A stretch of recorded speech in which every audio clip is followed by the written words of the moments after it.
Yang berhormat Saudara Datuk Seri Makil Manyin, Minister of Education, Science and Technological Research.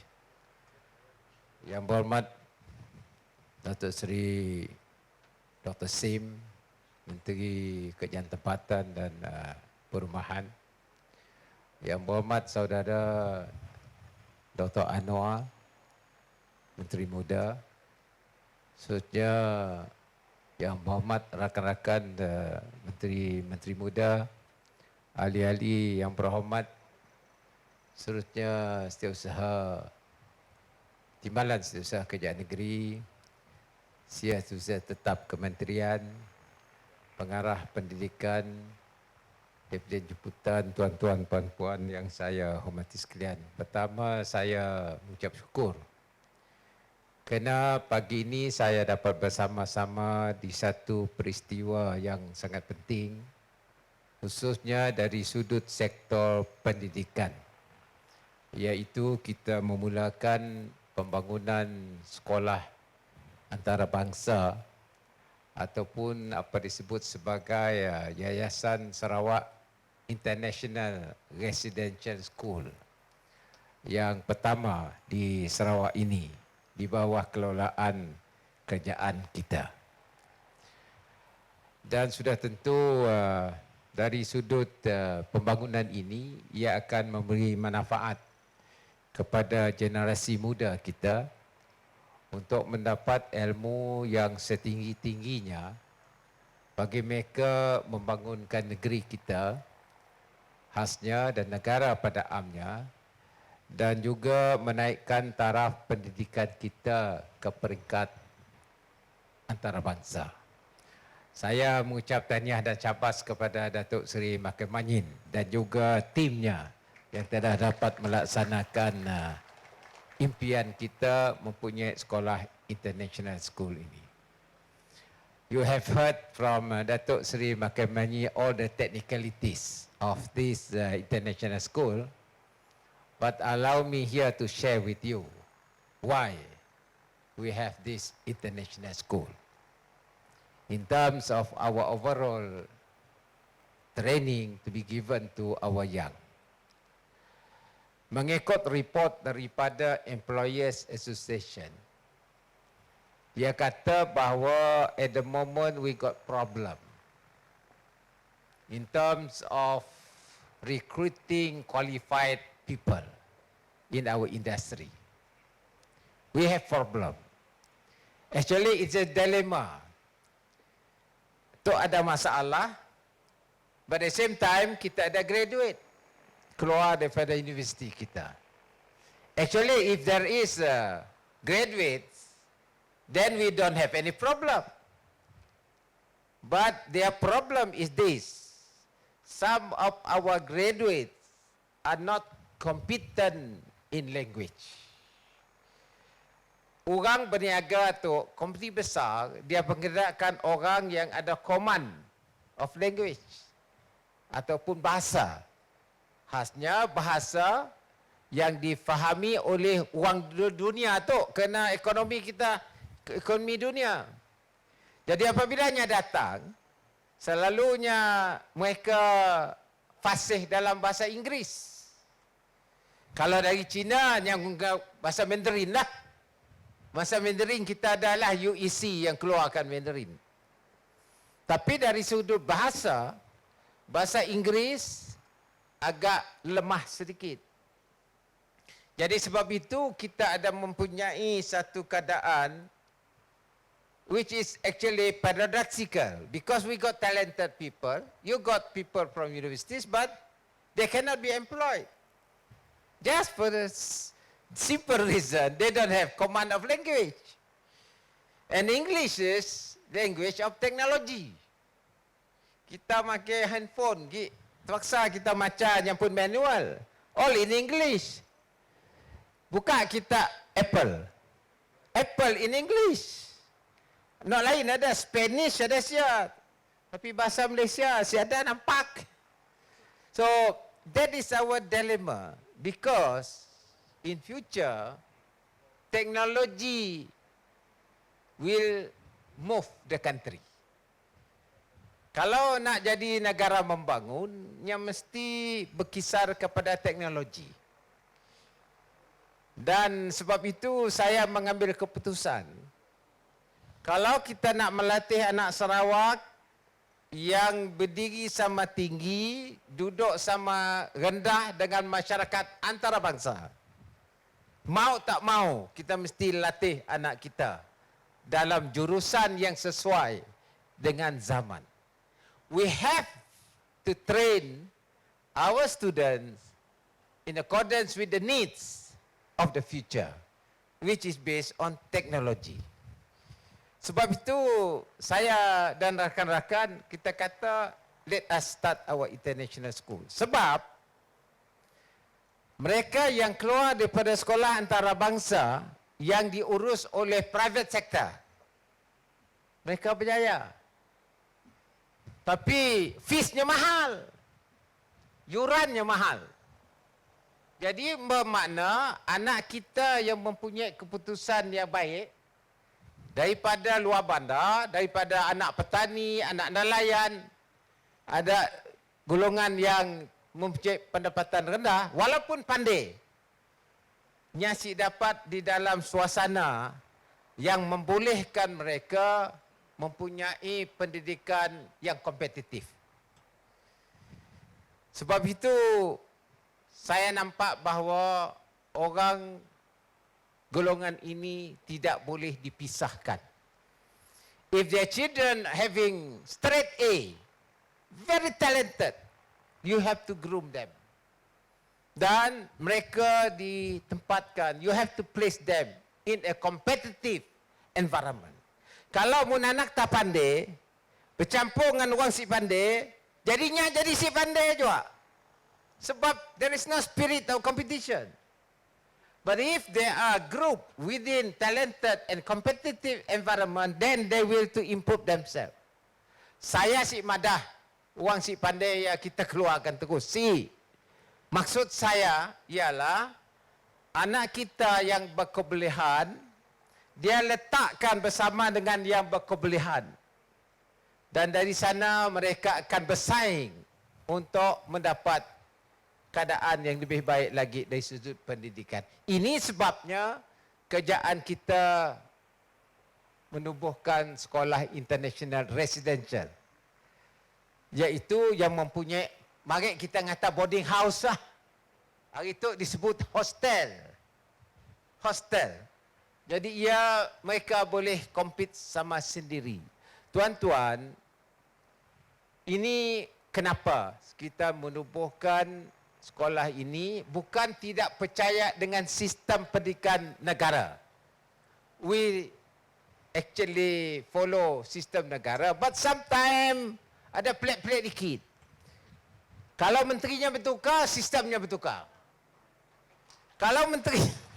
Kalaupun diberikannya A ngambil alih, hanya pun dasar lain lagi. Tok gagal hal kasut. Pak jadi menteri, nukar kasut warna hitam, warna putih. Kenapa nak gagal kasut? Dasar kita ialah supaya menaikkan dasar yang memberi impact yang positif kepada anak. Jadi kita melihat sistemnya malah bertukar. Ada satu ketika pasal beg. Ngebak beg banyak berat. Jadi tukar lagi sistem. Jadi malah bertukar-tukar saja. Jadi mak bapak pun bingung je. Malah bertukar. Itu tak ingat tak? Nyuruh orang belajar berenang. Ni nak berenang, belajar di sini, di hotel. Siapa nak main hotel? Nak ada bapak jadi bingung. Jadi sistemnya sentiasa bertukar jajak. Orang Sarawak, si bawa belajar dia, pergi ke Sungai Sarawak, dia hanya berenang. Di situ Sungai Semarang, boyak takut. Bermakna environmentnya, sistemnya malah bertukar. Jadi saya melihat bahawa sebab itu kita berkelakar dengan autonomy education. Autonomi. Biar kita start mula. Jadi tuan-tuan, ini sebabnya kita menubuhkan sekolah antarabangsa supaya anak kita yang begitu pandai dapat kita letakkan di sana dan mereka compete dan yurannya GPS tanggung. Kerjaan kita tanggung. Sebab operationnya mahal. Jadi tuan-tuan, untuk masa depan, inilah sebabnya kita melahirkan anak kita yang very bright among themselves, they compete untuk mendapat kecemerlangan dalam pendidikan. Ini sebabnya. Yang kedua, kalau ngikut sejarah, apabila Jepun nak menjadikan negara yang kata orang cemerlang, khususnya di bawah nyampun emperor bernama Meiji. Ini sejarah Jepun. Apa dibuat oleh emperor maharaja ialah waktu yang hantar orang Jepun belajar sampai ke luar negara. That was what happened, we call it Meiji Reform. Meiji Reform in Japanese history. Sejak itu diantaranya belajar balik, mereka ialah membangunkan negara Jepun. Hinggalah ilmu pengetahuan mereka tinggi sampai ke masa Perang Dunia Kedua. Perang Dunia Kedua kerana orang Jepun pandai molah belon, pandai molahkan industri, Jepun menjadi kuat. Sebab kerana mereka telah dihantarnya awal belajar. Sampai hari itu pun Jepun masih kuat. Ingat kita mula-mula motor Jepun datang Sarawak. Motor Nissan. Apabila datang, siapa meni motor Jepun digelar, ya motor Ten Karosin. Ketek dikit dah melengkek. Ni dapat melawan Continental Car. Siapa makan motor Jepun sedapnya, ya nak dikolek ke HP di rumah kita makan, ya jadi motor. Hari itu teknologi Jepun yang teratas. Jepun. Negeri Cina. Walaupun ada doktrin komunis dengan demokrasi, open demokrasi. Tapi Cina hantar anaknya di Amerika Syarikat. Yang mendapat hadiah penuntut cemerlang di University United States ialah banyak dari negeri Cina. Dari negeri Cina. Dan mereka datang kini itu teknologi dalam tangan Cina. Yalah, bagohet kini itu. Taga Cina dengan Amerika. Kena kalau Amerika ada Apple, setidaknya ada Huawei. Semua bergantung kepada chip. Kerana chip ya dah digunakan oleh negeri Cina. Ilmu juga. Kita belajar aja semua ilmu. Sebab ialah saya rasa beri masa 20-30 sampai 20-50. Sarawak pun kedaya juga. Orang pandai-pandai yang kita keluar. Sebab ialah bak kata ahli saintis. Tomorrow the future will be driven by big data. Bukan minyak lagi. Bukan minyak dan gas lagi. Kerenanya semua mengikut maklumat yang ada dari sudut sains. Negeri kita ada sumber. Tapi talent kita belum ada lagi. Jadi sebabnya tuan-tuan, yang kita buat hari itu ialah kita rezeki ada bertambah juga lah dikit. Kata oleh Datuk Manyin tadi 70 juta. Siapalah, kita dah ada 3 bilion dah daripada Petronas. Saya berjuang, kami berjuang untuk mendapatkan pendapatan kita bertambah.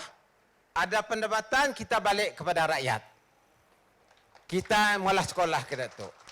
Kena 2000 hingga 2024-25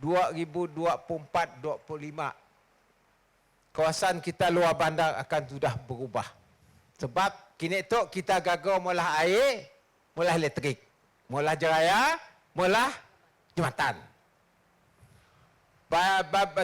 Waktu 2025 lebih kurang dia nak tahu semua siap dah. Jadi rakyat luar bandar makin motor aja. Kerana jeraya dah siap. Bekalan api, bekalan air dah siap. Kini tu dalam proses mula lah tu. Ada juga mana Abang Jo apa kelakarnya. Si nangga pipe kini tu semua dah tepi raya dah. Kita apa yang membekalkan api dan elektrik termasuk rumah panjang. Lepas ya, betul dah siap, kenapa lagi pola kita? Pola kita ialah membangun anak kita. Dari sudut pendidikan. Antara 20, Tok dah start sekolah tu 20, 21, 22. Ha? Ha. Pasti kita malah 5 buah, jadi kita dah ada residential school. Sudah tu dapat kita bangunkan talentnya. Oleh sebab silibus tu adalah antarabangsa. Kalau nya pandai, kita akan beri beasiswa untuk nya pergi ke universiti yang terkenal dalam dunia. Satunya Stanford di Amerika Syarikat, di mana keluarnya Bill Gates, di mananya keluarnya Zuckerberg, malah Facebook ya. Stanford, satunya Oxford, satunya Cambridge, satunya London School of Economics. Kerana ekonomi kini tu semua dah berubah dah. Ekonomi dunia dah berubah. Dan juga cara mengurus ekonomi dah berubah.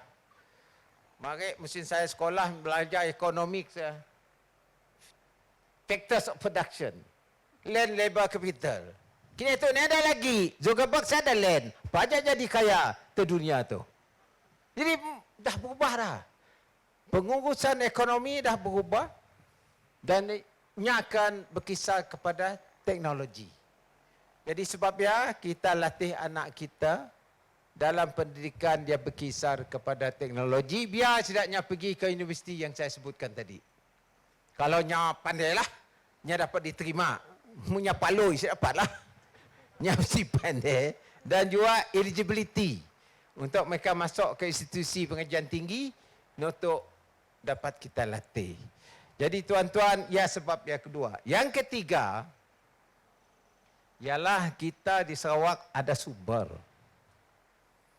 Tapi kadang-kadang kita ada mempunyai tenaga yang berkaliber tu untuk menguruskan sumber kita.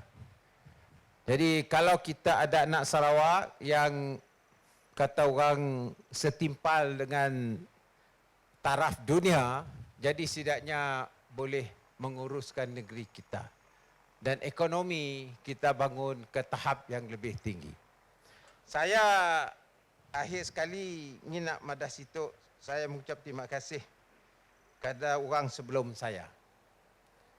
Khasnya Tun Petinggi, Tun Penseri Taib. Kenanya mula universiti kita, Yayasan Sarawak. Kita ada Universiti Swinburne, kita ada Universiti Kertin, kita ada UCTS di Sibu.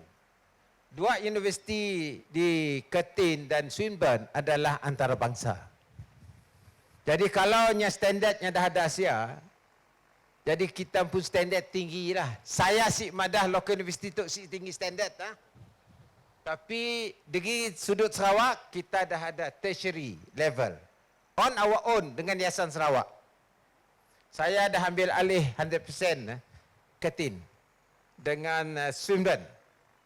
100% kini itu dalam tangan Yayasan Sarawak. Dan kita menggunakan tenaga pengajar daripada sidaknya di Australia. UCTS begitu juga.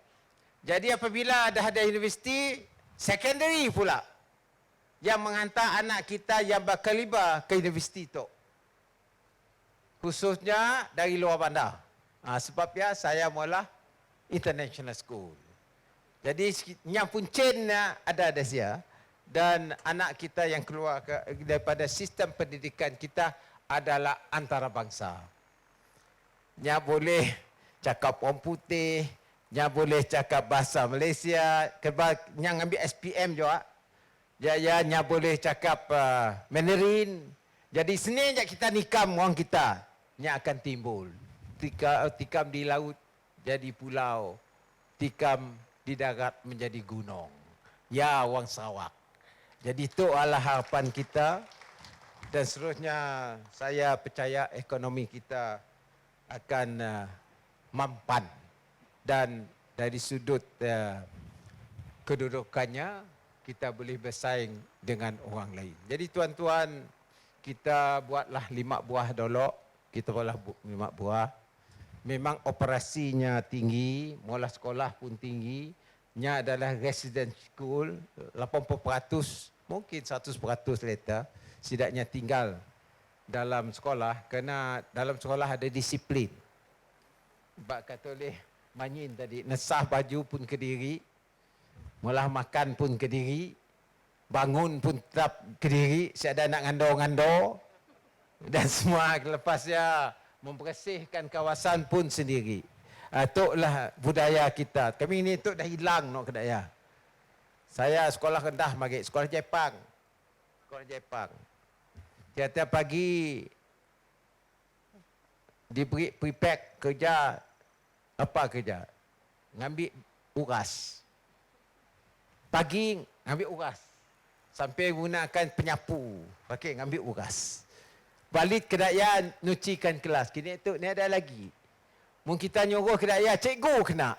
Apa nyuruh anakku mula kedaya? Kini tu. Tapi kalau dalam residential school, disiplinnya tinggi. Maka anak dia akan diajar disiplin. Akhirnya nya keluar, nya akan lebih berdisiplin untuk menghadapi masa depan. Sebab dia disebut sebagai character building. Character building. Kadang-kadang anak kita masuk scout pun si mau. Kami mari di sekolah, Peter, I think Michael lah. Saya mari masuk scout. Masuk scout.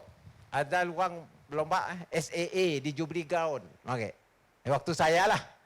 Jubilee Ground. Gagal lah kami scout ya. Even engkah nak pakai hadal lah, kita engkah dalam panas. Tapi disiplin. Kita bekerja extra curricular activity. Sebab ya saya mau sekolah tu pun ada extra curricular activities untuk membangunkan karakter supaya setidaknya karakternya kuat. Nya si gapak-gapak, kalau ada masalah nya steady je dengan masalah ya. Jadi tuan-tuan tuklah yang kita buat, tapi yang penting kita jagalah negeri kita. Kita jaga negeri kita, rakyat kita bersatu padu. Sekolah tu masuk semua kaum, termasuklah kaum Cina. There are a lot of poor Chinese family who are excellent. We also want them to come in. Saat kita compete sama kita dalam pendidikan. Dan apabila negeri kita aman ke Datuk, maka kita dapat menumpukan perhatian kita dalam kerja tu. Bagi saya, si mau cakap, kerja aja. I have delivered. Dari sudut api tu kita dah kontrol, bakun dimpun kita.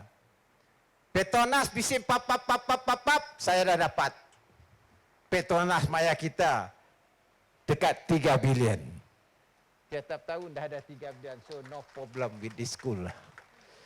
Dan juga kita kerja aja. Kalau orang nak ngaco-ngaco kita, terpulang pada rakyat mati. Nak ni kita mau masa depan stable, cerah ataupun kita nak bergohet berkelahi sama diri. Ia terpulang pada kita yang menentukan. Jadi tuan-tuan, saya dan rakan-rakan dalam pimpinan, kita akan fokus kepada perkara itu untuk masa depan anak cucu kita dan negeri kita. Dan apabila negeri kita maju, rakyat dapat rezeki dan mereka dapat memperanannya, maka amanlah negeri kita. Dan majulah negeri kita untuk masa depan. Ya, pesan saya gitu, mudah-mudahan Tuhan akan memberikan manfaat kepada kita, perpaduan kita untuk masa depan. Dengan itu saya dengan sukacitanya melancarlah sekolah antarabangsa yayasan yang mulanya pada hari itu. Sekian, Assalamualaikum warahmatullahi wabarakatuh.